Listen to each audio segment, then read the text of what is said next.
Hi hello friends, welcome back to my channel Deepika food recipe. ಇವತ್ತಿನ recipe ಏನಂತ ಹೇಳಿದರೆ, ಮಂಗಳೂರು ಸೌತೆಕಾಯಿನ ಬಳಸ್ಕೊಂಡು ಸಾಂಬಾರನ್ನ ದೇವಸ್ಥಾನ ಸ್ಟೈಲಲ್ಲಿ ಸಾಂಬಾರನ್ನ ಮಾಡೋದು ಹೇಗಂತ ನೋಡೋಣ ಬನ್ನಿ. ತುಂಬಾ ಟೇಸ್ಟಿಯಾಗಿ ಕೂಡ ಇರುತ್ತೆ, ಈಸಿಯಾಗಿ ಕೂಡ ಮಾಡ್ಕೋಬೋದು. ಹಾಗಿದ್ರೆ ಮಾಡೋದು ಹೇಗಂತ ನೋಡ್ಕೊಬರೋಣ ಬನ್ನಿ. ನಾನು ಫಸ್ಟ್ ಇಲ್ಲಿ ಒಂದು ಮೀಡಿಯಮ್ ಸೈಜ್ ಸೌತೆಕಾಯಿನ ತೊಗೊಂಡು ಸಿಪ್ಪೆ ತೆಗಿದೇನೆ ಹಾಗೇ ತಿಳಿನ ಮಾತ್ರ ತೆಕ್ಕೊಂಡು ಕಟ್ ಮಾಡ್ಕೊಂಡು ಇಟ್ಕೊಂಡಿದ್ದೀನಿ. ಒಂದು 100 ಗ್ರಾಮಷ್ಟು ತೊಗರಿಬೇಳೆನ ಬೇಯಿಸ್ಕೊಂಡು ಇಟ್ಕೊಂಡಿದ್ದೀನಿ. ಚೆನ್ನಾಗಿ ಬೇಯಿಸ್ಕೊಂಡು ಇಟ್ಕೋಬೇಕು, ವಿಸಲ್ ಮಾಡಿಸ್ಕೊಂಡು. ಒಂದು 3 ಬ್ಯಾಗಡೆ ಮೆಣಸಿನ್ಕಾಯಿ ತೊಗೊಂಡಿದ್ದೀನಿ ಕಲ್ಲರ್ಗೆ ಅಂತ ಹೇಳಿ. ಒಂದು 5 ರಿಂದ 6 ಗುಂಟೂರು ಮೆಣಸಿನ್ಕಾಯಿ ಖಾರಕ್ಕೆ ಎಷ್ಟು ಬೇಕು ನೋಡಿ ತೊಗೊಂಡಿದ್ದೀನಿ. ಒಂದು 2 ಟೇಬಲ್ ಸ್ಪೂನ್ ಧನಿಯಾ ಬೀಜ, ಉದ್ದಿನಬೇಳೆ, ಕಡಲೆಬೇಳೆ, ಕರ್ಬೇವಿನ ಸೊಪ್ಪು, ಜೀರಿಗೆ ಮತ್ತು ಮೆಂತ್ಯ ಇಷ್ಟನ್ನು ಫ್ರೈ ಮಾಡ್ಕೊಳ್ಳೋಕ್ಕೆ ಅಂತ ತೊಗೊಂಡಿರೋದು. ಇದು ಒಗ್ಗರಣೆಗೆ ಏನೇನು ತೊಗೊಂಡಿದ್ದೀನಿ ಅಂತ ನೋಡೋಣ ಬನ್ನಿ. ಒಂದು ಬ್ಯಾಗಡೆ ಮೆಣಸಿನ್ಕಾಯಿ ತೊಗೊಂಡಿದ್ದೀನಿ, ಸ್ವಲ್ಪ ಕರ್ಬೇವಿನ ಸೊಪ್ಪು, ಸ್ವಲ್ಪ ತೆಂಗಿನಕಾಯಿ, ಒಂದು ಅರ್ಧ ಟೇಬಲ್ ಸ್ಪೂನ್ ಜೀರಿಗೆ, ಒಂದು ಅರ್ಧ ಟೇಬಲ್ ಸ್ಪೂನ್ ಸಾಸಿವೆ, ಹುಣಸೆಹಣ್ಣು, 1 ಟೇಬಲ್ ಸ್ಪೂನಷ್ಟು ಬೆಲ್ಲ ಮತ್ತು ಇಂಗು ತೊಗೊಂಡಿದ್ದೀನಿ, ಅರಿಶಿನ ಪುಡಿ ಇಷ್ಟನ್ನು ತೊಗೊಂಡಿದ್ದೀನಿ. ಹಾಗಾದರೆ ಮಾಡೋದು ಹೇಗಂತ ನೋಡೋಣ ಬನ್ನಿ. ಫಸ್ಟು ನಾನು ಇಲ್ಲಿ ಒಂದು ಬಾಣಲಿನ ತೊಗೊಂಡಿದ್ದೀನಿ. ಇಲ್ಲ ನೀವು ದೊಡ್ಡ ಅಗಲವಾದಂಥ ಪಾತ್ರೆ ಕೂಡ ತೊಗೋಬೋದು, ನಿಮ್ಗೆ ಯಾವ್ದು ಬೇಕು ಅದನ್ನು ತೊಗೊಳ್ಳಿ.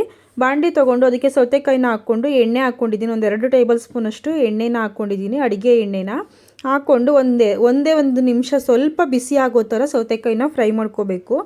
ತುಂಬ ಫ್ರೈ ಮಾಡಬೇಡಿ, ಉಗುರು ಬೆಚ್ಚಗಿರುತ್ತೆ ಅಂತ ಹೇಳ್ತೀವಲ್ವ, ಹಾಗೆ ಮುಟ್ಟಿದ್ರೆ ಬಿಸಿ ತಾಗಬೇಕು, ಆ ಥರ ಫ್ರೈ ಮಾಡ್ಕೊಳ್ಳಿ. ತುಂಬ ಎಲ್ಲ ಏನು ಫ್ರೈ ಮಾಡೋದು ಬೇಡ. ಇಷ್ಟು ಫ್ರೈ ಆದಮೇಲೆ ಇದಕ್ಕೆ ಸೌತೆಕಾಯಿ ಮುಳುಗೋ ಅಷ್ಟು ನೀರನ್ನು ಹಾಕಿ ಬೇಯೋದಕ್ಕೆ ಇಡಬೇಕು.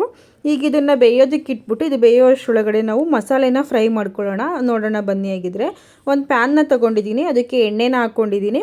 ಎಣ್ಣೆ ಬಿಸಿ ಆದಮೇಲೆ ಅದಕ್ಕೆ 1 ಟೇಬಲ್ ಸ್ಪೂನ್ ಉದ್ದಿನಬೇಳೆ, 1 ಟೇಬಲ್ ಸ್ಪೂನ್ ಕಡಲೆಬೇಳೆನ ಹಾಕ್ಕೊಂಡಿದ್ದೀನಿ. ಇದೆರಡನ್ನೂ ಹಾಕ್ಕೊಂಡು ಕ್ರಿಸ್ಪಿ ಆಗೋವರೆಗೂ, ಕಲರ್ ಚೇಂಜ್ ಆಗೋವರೆಗೂ ಫ್ರೈ ಮಾಡ್ಕೋಬೇಕು. ತುಂಬಾ ಟೇಸ್ಟಿಯಾಗಿರುತ್ತೆ. ಸ್ಲಿಮ್ಮಲ್ಲೇ ಇಟ್ಕೊಂಡು ಫ್ರೈ ಮಾಡಬೇಕು, ಐ ಫ್ಲೇಮಲ್ಲೆಲ್ಲ ಇಡೋಕ್ಕೆ ಹೋಗಬಾರ್ದು, ಬೇಗ ಸೀದೋಗೋ ಥರ ಆಗಿರುತ್ತೆ, ಚೆನ್ನಾಗಿ ಫ್ರೈ ಆಗಿರಲ್ಲ. ಕಡಲೆಬೇಳೆ ಉದ್ದಿನಬೇಳೆ ಫ್ರೈ ಆದಮೇಲೆ ಇದಕ್ಕೆ ಒಂದು ಅರ್ಧ ಟೇಬಲ್ ಸ್ಪೂನಷ್ಟು ಜೀರಿಗೆ, ಒಂದು 1/4 ಟೇಬಲ್ ಸ್ಪೂನಷ್ಟು ಮೆಂತ್ಯನ ಹಾಕ್ಕೊಂಡಿದ್ದೀನಿ. ಜೀರಿಗೆ ಮತ್ತು ಮೆಂತ್ಯನ ಹಾಕ್ಕೊಂಡು ಚೆನ್ನಾಗಿ ಫ್ರೈ ಮಾಡ್ಕೋಬೇಕು, ಅದನ್ನು ಕೂಡ ಕಲರ್ ಚೇಂಜ್ ಆಗಿ ಫ್ರೈ ಆಗೋ ಥರ. ಅದು ಫ್ರೈ ಆದಮೇಲೆ ಇದಕ್ಕೆ 3 ಬ್ಯಾಗಡೆ ಮೆಣಸಿನ್ಕಾಯಿ ಹಾಕ್ಕೊಂಡಿದ್ದೀನಿ, ಒಂದು 5 ರಿಂದ 6 ಗುಂಟೂರು ಮೆಣಸಿನ್ಕಾಯಿನ ಹಾಕ್ಕೊಂಡಿದ್ದೀನಿ. ನಿಮಗೆ ಖಾರಕ್ಕೆ ಎಷ್ಟು ಬೇಕಂತ ನೋಡಿ ಹಾಕ್ಕೊಳ್ಳಿ, ನಿಮ್ಮ ಖಾರಕ್ಕೆ ಎಷ್ಟು ಆಗುತ್ತೆ ಅಂತ ನೋಡಿ, ನಿಮ್ಮ ಮನೇಲಿ ಯಾವ ರೀತಿ ಖಾರನ ತಿಂತೀರೋ ನೋಡಿ ಹಾಕ್ಕೊಳ್ಳಿ. ಹಾಕ್ಕೊಂಡು ಮೆಣಸಿನ್ಕಾಯಿನೂ ಹಾಕ್ಕೊಂಡು ಚೆನ್ನಾಗಿ ಫ್ರೈ ಮಾಡ್ಕೋಬೇಕು, ಅದರದ್ದು ಘಾಟ್ ಬರೋವರೆಗೂ ಫ್ರೈ ಮಾಡ್ಕೋಬೇಕು, ಆವಾಗ ಗೊತ್ತಾಗ್ಬಿಡುತ್ತೆ ಫ್ರೈ ಆಗಿದೆ ಅಂತ. ಮೆಣಸಿನ್ಕಾಯಿ ಫ್ರೈ ಆದಮೇಲೆ ಇದಕ್ಕೆ ನಾನು 2 ಟೇಬಲ್ ಸ್ಪೂನಷ್ಟು ಧನಿಯಾ ಬೀಜನ ತೊಗೊಂಡಿದ್ದೀನಿ.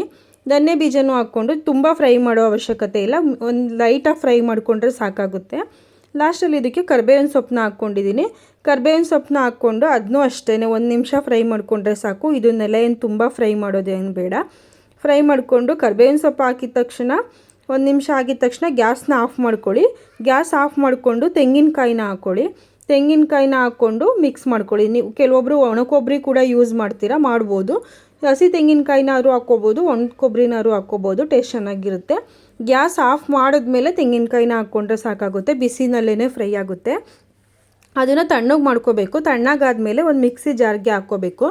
ನಾನು ಅದನ್ನು ತಣ್ಣಗಾಗೋದಕ್ಕೆ ಬಿಟ್ಟಿದ್ದೆ ಒಂದು 10 ನಿಮಿಷ. ತಣ್ಣಗಾದ್ಮೇಲೆ ಒಂದು ಮಿಕ್ಸಿ ಜಾರ್ನ ತೊಗೊಂಡು ಹಾಕ್ಕೊಂಡು ನೀರೇನು ಹಾಕ್ದೇ ಹಾಗೇ ಪೌಡ್ರ್ ಮಾಡ್ಕೋಬೇಕು. ನೀರು ಹಾಕಿದ್ರೆ ಮೆಣಸಿನ್ಕಾಯಿ ನುರಿಯಲ್ಲ, ಹಾಗಾಗಿ ನೀರು ಹಾಕ್ತೇನೆ ಪೌಡ್ರ್ ಮಾಡಿಕೊಂಡ್ರೆ ಈ ರೀತಿ ತರಿಯಾಗಿ ಪೌಡ್ರ್ ಆಗುತ್ತೆ.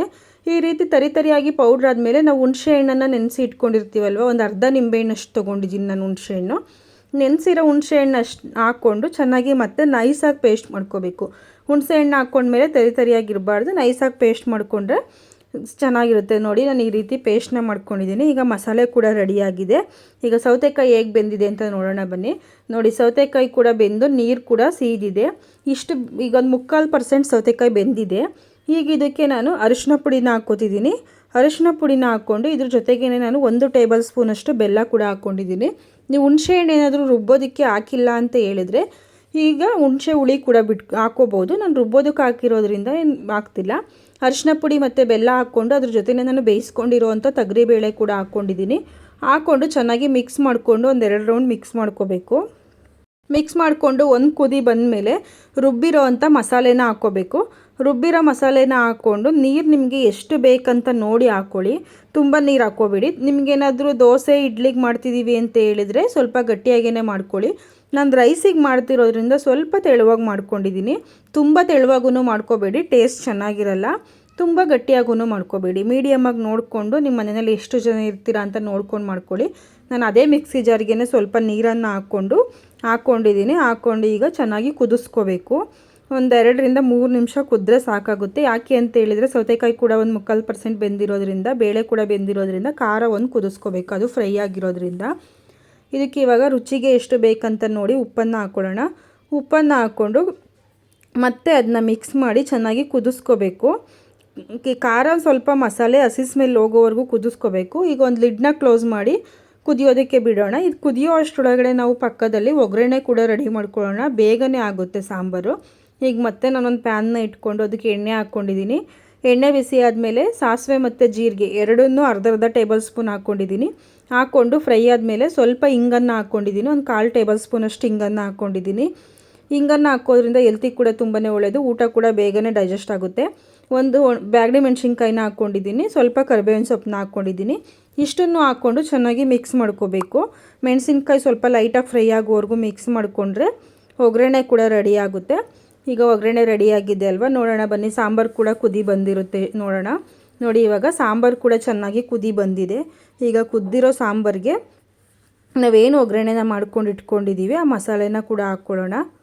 ನೋಡಿ ಸಾಂಬಾರಿಗೆ ಅದಕ್ಕೆ ಬಂದಿದೆ, ಚೆನ್ನಾಗಿ ಆಗಿದೆ. ಇದು ಇವಾಗ ಈ ಕನ್ಸಿಸ್ಟೆನ್ಸಿ ಇದೆ, ತಣ್ಣಗಾದರೆ ಇನ್ನೂ ಗಟ್ಟಿ ಆಗುತ್ತೆ ಇದು. ಈಗ ಅದಕ್ಕೆ ಒಗ್ಗರಣೆನ ರೆಡಿ ಮಾಡ್ಕೊಂಡಿದ್ದೆ ಅಲ್ವಾ, ಅದನ್ನು ಹಾಕ್ಕೊಂಡಿದ್ದೀನಿ. ಅದನ್ನು ಹಾಕ್ಕೊಂಡು ಮಿಕ್ಸ್ ಮಾಡಿಕೊಂಡು ಒಂದು ಕುದಿ ತೊಗೊಂಡ್ರೆ ಸಾಕಾಗುತ್ತೆ, ತುಂಬ ಏನು ಕುದಿಸೋ ಅವಶ್ಯಕತೆ ಇಲ್ಲ. ನೋಡಿ ಇವಾಗ ಒಂದು ಕುದಿ ತೊಗೊಂಡು ಆಫ್ ಮಾಡ್ಕೊಂಡ್ಮೇಲೆ ಸಾಂಬಾರು ಈ ರೀತಿ ಬಂದಿದೆ. ನಾನು ಅನ್ನದ ಜೊತೆ ಸಾಂಬಾರನ್ನ ಸರ್ವ್ ಮಾಡ್ಕೊತಿದ್ದೀನಿ. ತುಂಬಾ ಟೇಸ್ಟಿಯಾಗಿತ್ತು. ಈ ಸಾಂಬಾರು ರೆಸಿಪಿ ನಿಮಗೆ ಇಷ್ಟ ಆಗಿದ್ರೆ ನನ್ನ ಚಾನಲ್ನ ಸಬ್ಸ್ಕ್ರೈಬ್ ಮಾಡ್ಕೊಂಡು ವಿಡಿಯೋ ನೋಡಿ. ಹಾಗೆ ವಿಡಿಯೋ ಇಷ್ಟ ಆದರೆ ಲೈಕ್ ಮಾಡಿ, ಶೇರ್ ಮಾಡಿ, ಕಮೆಂಟ್ ಮಾಡಿ. ಫ್ರೆಂಡ್ಸ್ ಆ್ಯಂಡ್ ಫ್ಯಾಮಿಲಿ ಮೆಂಬರ್ಸ್ಗೂ ಕೂಡ ಶೇರ್ ಮಾಡಿ. Thanks for watching. ಸಿಗೋಣ ನೆಕ್ಸ್ಟ್ ವಿಡಿಯೋದಲ್ಲಿ.